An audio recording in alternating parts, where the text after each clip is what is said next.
बिस्मिल्लाहिर्रहमानिर्रहीम। मेरे चैनल पर खुश आमदीद।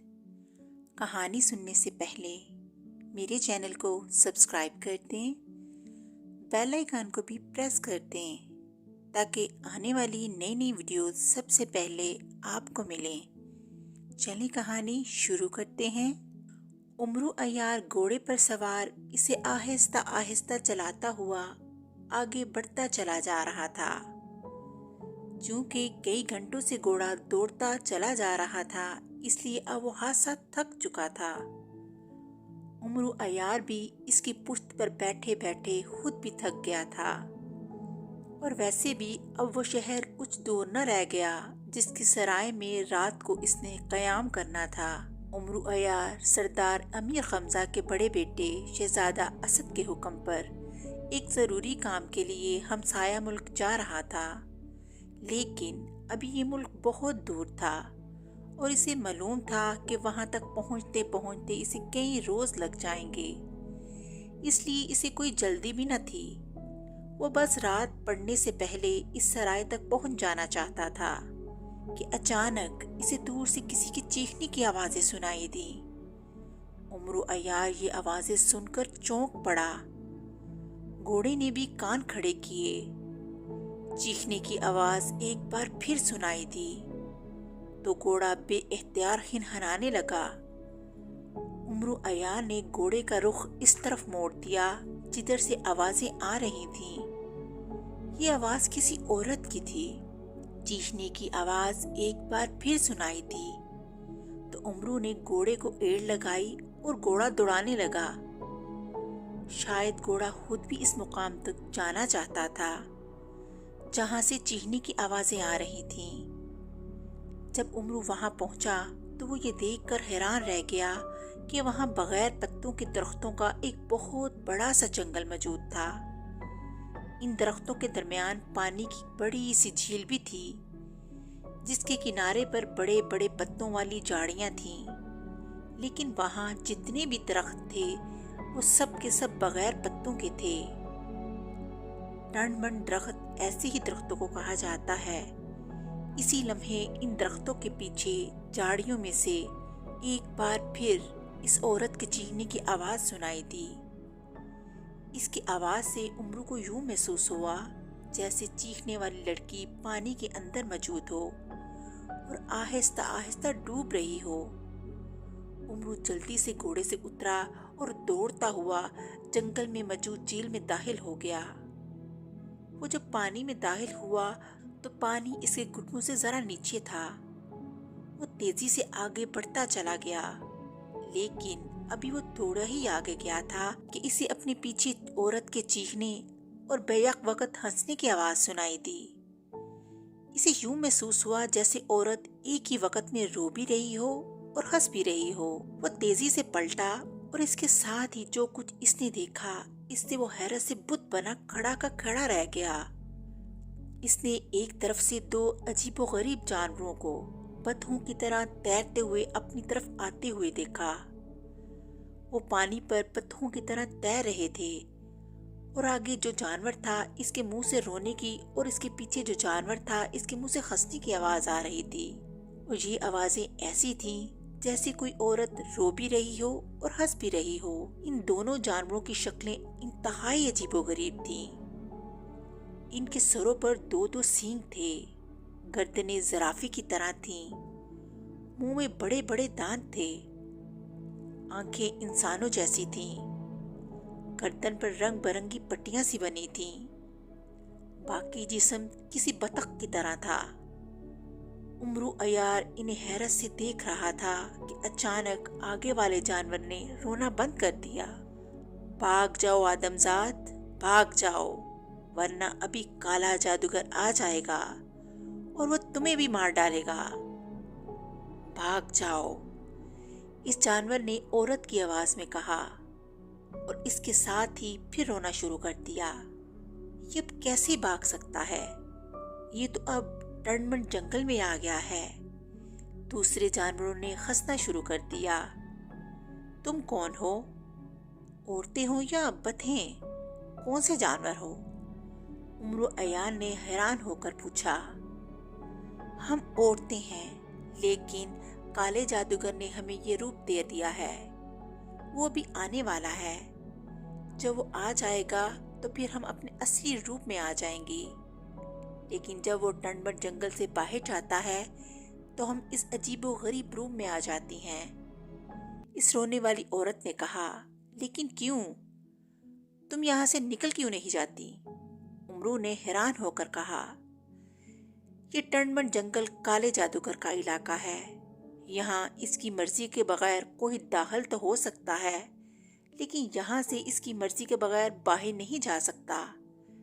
जिस तरह तुम आ गए हो, लेकिन अब तुम बाहर नहीं जा सकोगे। और काला जादूगर औरतों को तो जिंदा रखता है, लेकिन मर्दों को फौरन मार देता है। इस औरत ने कहा, और फिर इसकी बात खत्म ही हुई थी कि उमरू अयान ने एक साया सा इस टनबन जंगल में दाखिल होते देखा। ये एक लंबे कद का आदमी था जो सर से गंजा था। इसकी बड़ी बड़ी मूंछें थोड़ी से नीचे तक लटक रही थीं। इसके जिस्म पर स्याह रंग का लिबास था। इसका चेहरा बेहद बदसूरत था। वो जैसे ही अंदर दाखिल हुआ, वो दोनों अजीबो गरीब जानवर अचानक खूबसूरत औरतों में तब्दील हो गए। और इसके साथ ही उमरू ने देखा कि इसके घुटने तक आने वाला पानी यकलखत गायब हो गया और टनबन जंगल के बगैर पत्तों वाले दरख्त एक दूसरे से इस तरह मिल गए कि चारों तरफ एक स्याह रंग की दीवार सी बन गई।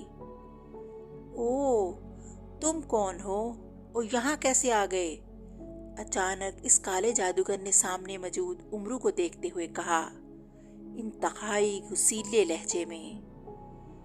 ये परदेसी है काले जादूगर, इसे मत मारना, इसे वापस जाने दो, हम तुम्हारी मिन्नत करती हैं, दोनों औरतों ने कहा। और फिर इससे पहले कि काला जादूगर इनकी बात का कोई जवाब देता, अचानक इधर उधर से 10-12 और औरतें भी आ गईं और वह सब की सब मिलकर काले जादूगर की मिन्नतें करने लगीं। नहीं, ये मेरा असूल नहीं। यहाँ सिवाय मेरे और कोई मर्द जिंदा नहीं रह सकता, काले जादूगर ने इंतहाई गुस्सीले लहजे में कहा। और इसके साथ ही इसने अचानक अपना हाथ लिबास में डाला और जब इसका हाथ बाहर आया तो इसके हाथ में एक तेजदार खंजर था। इस खंजर को देखते ही सब औरतें चीखें मारकर पीछे हट गईं। इन सब के चेहरों से शदीद खौफ जाहिर हो रहा था। रुक जाओ काले जादूगर, मेरा नाम हकीम उल हुक्मा है। मैं तलिस्मे खोशरबा के शहनशाह अफरासियाब का शाही हकीम हूँ। मैं यहाँ से गुजर रहा था कि औरत के चीखने की आवाज़ें सुनकर आ गया। मैं समझा था कि शायद कोई औरत बीमार है और बीमारी की वजह से चीख रही है। मैं इसकी मदद करने यहाँ आया था, लेकिन यहाँ आने के बाद मुझे पता चला कि यह दुनिया के सबसे बड़े जादूगर काले जादूगर का इलाका है। तो मैं तुमसे मिलने के लिए ठहर गया ताकि मैं वापस जाकर तलिस्मे खोशरबा के शहनशाह अफरासियाब को बता सकूं कि मैं दुनिया के अजीम जादूगर काले जादूगर से मिलकर आ रहा हूँ। हाजा उमरुम ने फौरन ही अपनी अयारी का जाल बिछाना शुरू कर दिया था।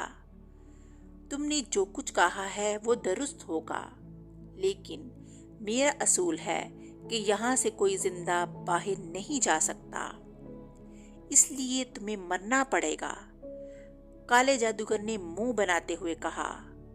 वो उमरू की खुशामद और तारीफ करने की अयारी के जाल में न फंसा। ठीक है, तुम अपने असूल पर जरूर अमल करो, मैं तुम्हें मना नहीं करता।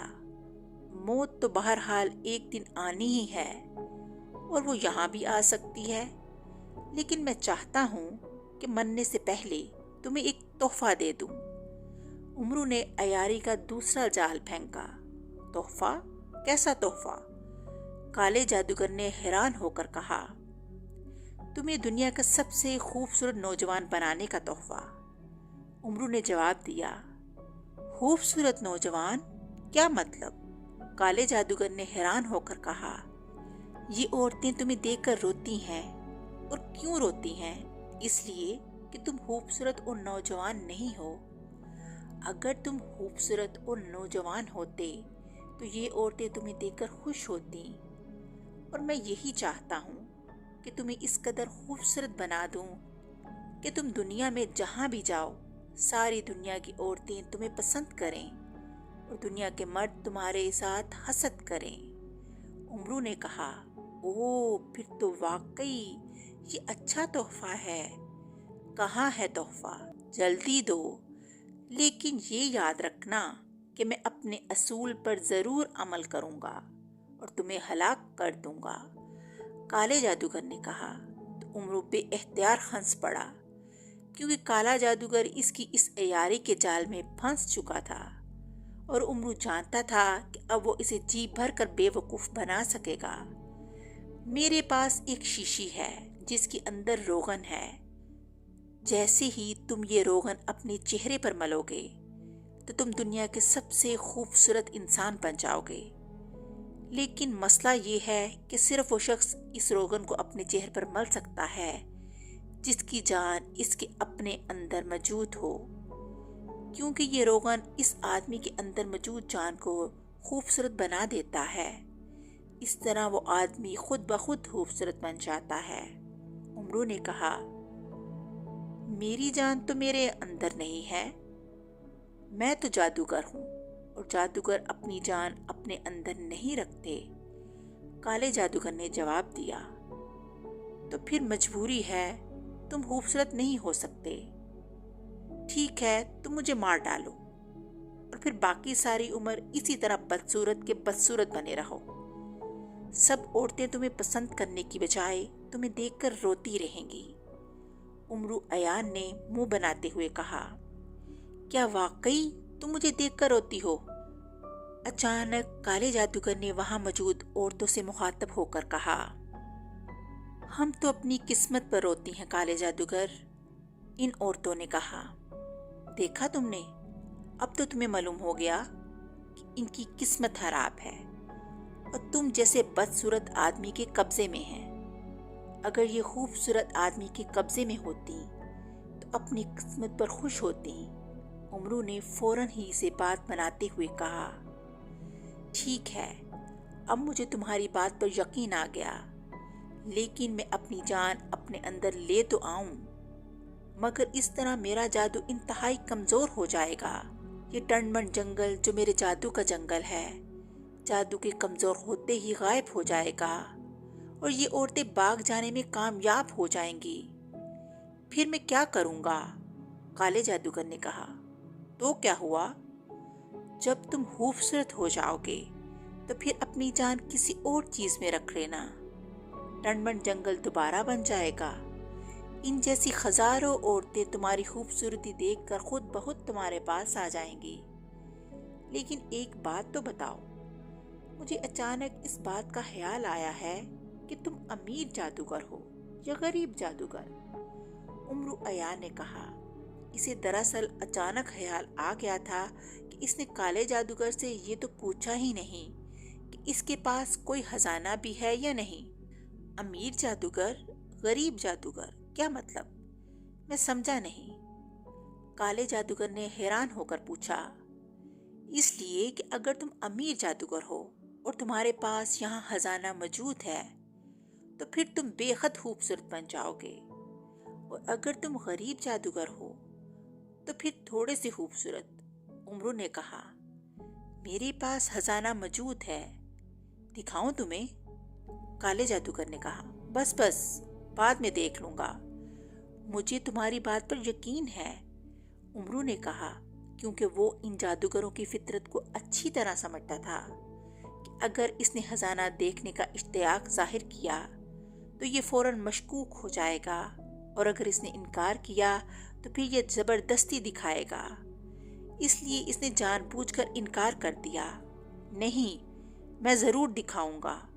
عمرو عیار کی توقع کے عین مطابق کالے جادوگر نے کہا، اور دوسرے ہی لمحے اس نے دونوں ہاتھ فضا میں اٹھائے تو عمرو کے سامنے 10 صندوق نمودار ہو گئے، جن کے ڈھکن اٹھے ہوئے تھے और ये सब हीरे जवाहरात से भरे हुए थे। इन्हें देखकर उम्र खुशी से उछल पड़ा। ठीक है, अब जल्दी से अपनी जान अपने अंदर डालो ताकि मैं तुम्हें इंतहाई खूबसूरत बना दूं, उम्र अयान ने बेचैन लहजे से कहा, क्योंकि अब वो चाहता था कि जल्द अज जल्द काले जादूगर का खात्मा करके इस खजाने पर कब्जा कर ले। मैं अभी ले आता हूँ अपनी जान, काले जादूगर ने कहा, और इसके साथ ही इसने दोनों हाथ फिजा में उठाए और कोई मंत्र पढ़ा तो आसमान पर धुआं सा फैलता चला गया। चंद लम्हों तक ये धुआं काले जादूगर के गिर्द फैला रहा, फिर इसके जिस्म के अंदर गायब हो गया। मेरी जान मेरे अंदर आ गई है, जल्दी से वो रोगन दो, काले जादूगर ने कहा। तो उम्र अयान ने असबात में सर खलाते हुए जंबील में हाथ डाला और खंजर सुलेमानी निकाल कर इसने बिजली की सी तेजी से काले जादूगर के सीने में मार दिया। खंजर लगते ही काला जादूगर चीखता हुआ नीचे गिरा, और चूंकि इसकी जान इसके अंदर थी इसलिए चंद लम्हे तड़पने के बाद साकित हो गया, और इसके मरते ही हर तरफ धुआं फैल गया और काले जादूगर की रोती हुई आवाज सुनाई दी। मेरा नाम काला जादूगर था, मैं टनमन जंगल का जादूगर था। मुझे उम्र अयान ने अयारी से मार डाला। इसके साथ ही धुआं गायब हो गया तो उम्र ने देखा कि वहां सिर्फ खजाने के संदूक पड़े थे। न टनमन जंगल था, न वो औरतें। वो औरतें यकीनन जादू खत्म होते ही खुद ब खुद अपने अपने घरों में पहुंच गई होंगी। उम्र ने जल्दी से संदूकों में मौजूद तमाम जवाहरात अपनी जंबील में डाले और फिर खुशी से उछलता हुआ अपने घोड़े की तलाश में चल पड़ा। वो खुश था, बेहद खुश, कि काला जादूगर भी मारा गया और इसके हाथ एक बहुत बड़ा खजाना भी आ गया। उसने खजाना इकट्ठा किया और दोबारा अपने सफ़र पर रवाना हो गया। इस तरह कहानी का अख्ताम हो गया। अगली कहानी के साथ फिर मिलेंगे, तब तक के लिए अल्लाह हाफिज़।